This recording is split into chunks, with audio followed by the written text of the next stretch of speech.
이번 시간은 5학년 2학기 사회작은 1단원 5번째 시간입니다.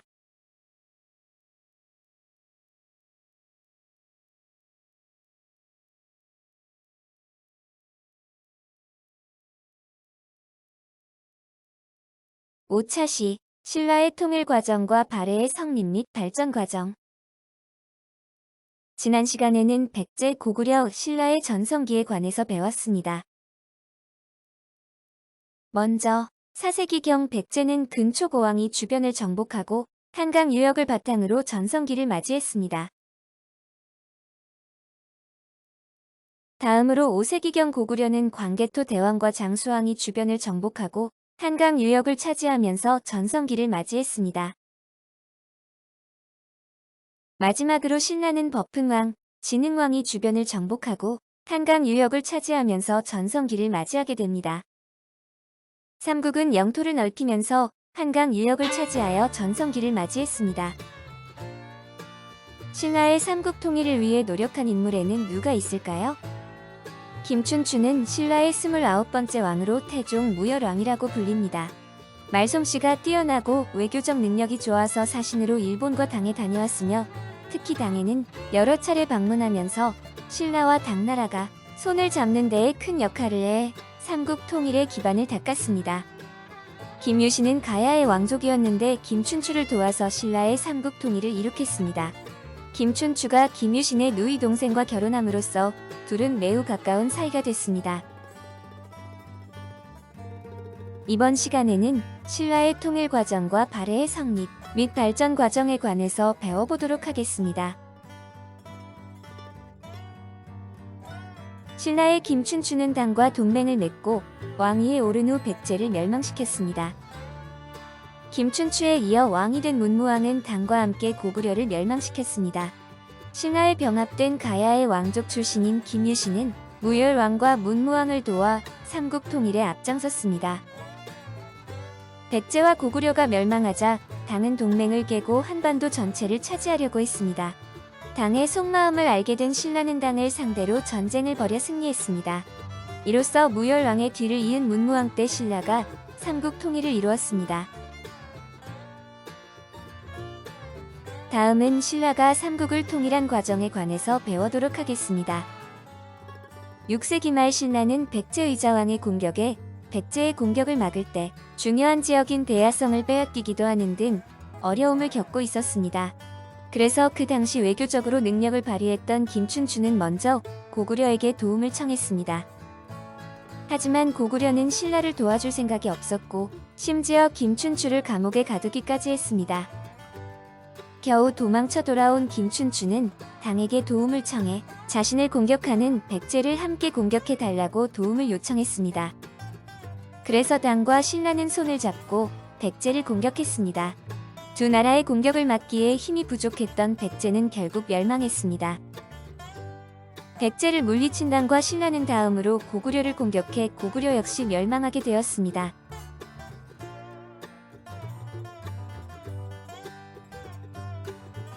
신라의 삼국 통일 시기의 중요한 전투로 영화로도 제작된 백제와 신라의 전투입니다. 660년 백제의 기백이 이끄는 결사대 5천여 명과 김유신의 5만여 명이 황산벌에서 싸운 전투로 황산벌 전투라고 부릅니다. 백제 결사대는 적은 수로도 잘 싸워서 신라를 힘들게 하였으나 신라 화랑관창의 희생으로 사기가 올라간 신라군이 백제군을 물리쳤습니다. 이 전투로 인해 백제는 힘을 잃고 멸망하게 됩니다.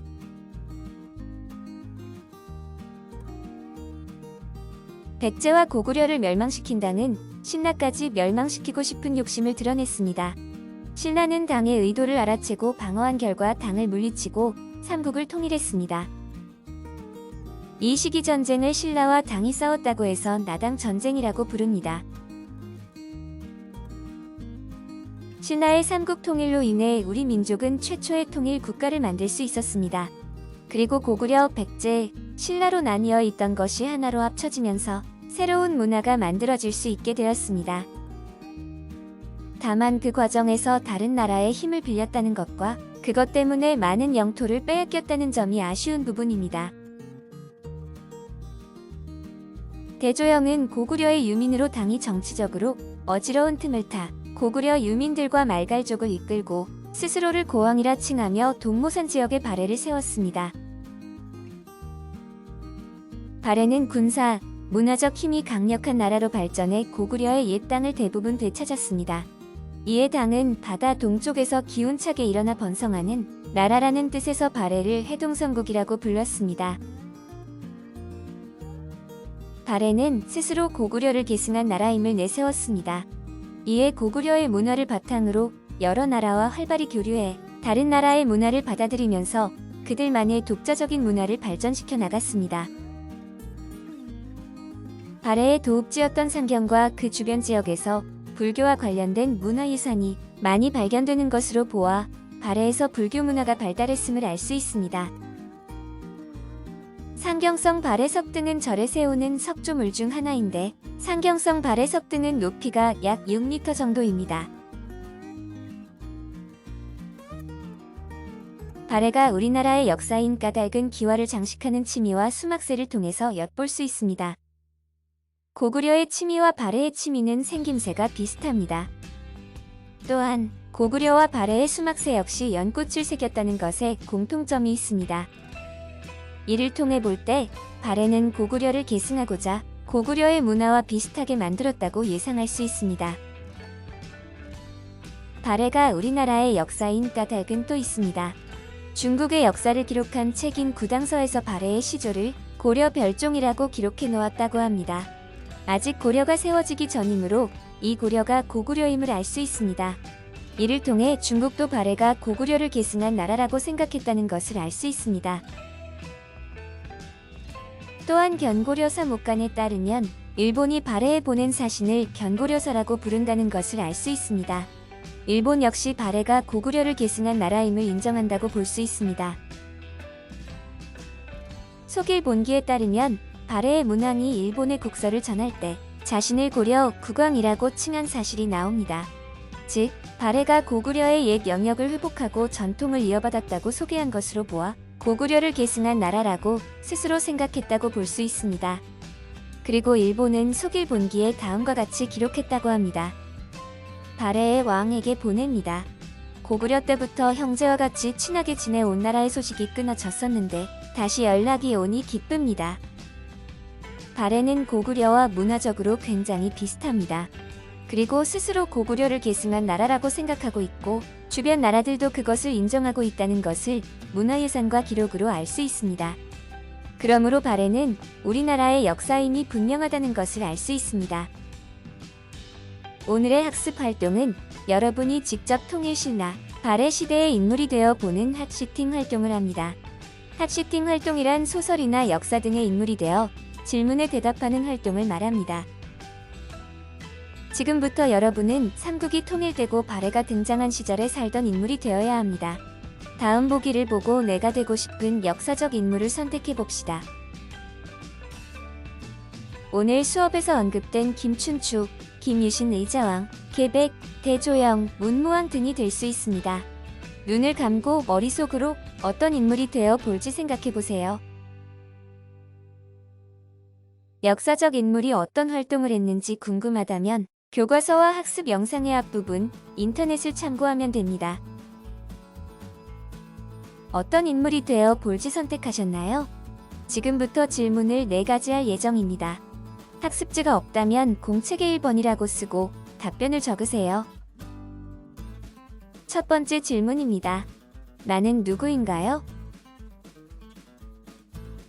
두 번째 질문입니다. 나는 무슨 일을 했으며 왜 그렇게 했나요?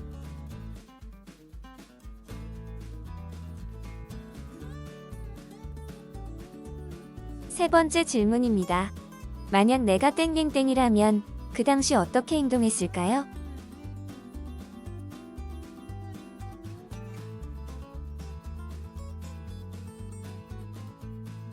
오늘 수업을 정리하기 위한 마지막 질문입니다.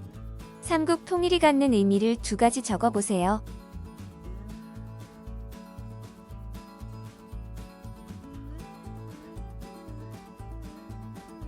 다음부터는 예시입니다.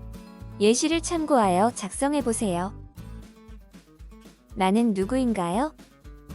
나는 김유신입니다. 나는 무슨 일을 했으며 왜 그렇게 했나요? 나는 가야의 왕족 집안에서 태어났습니다.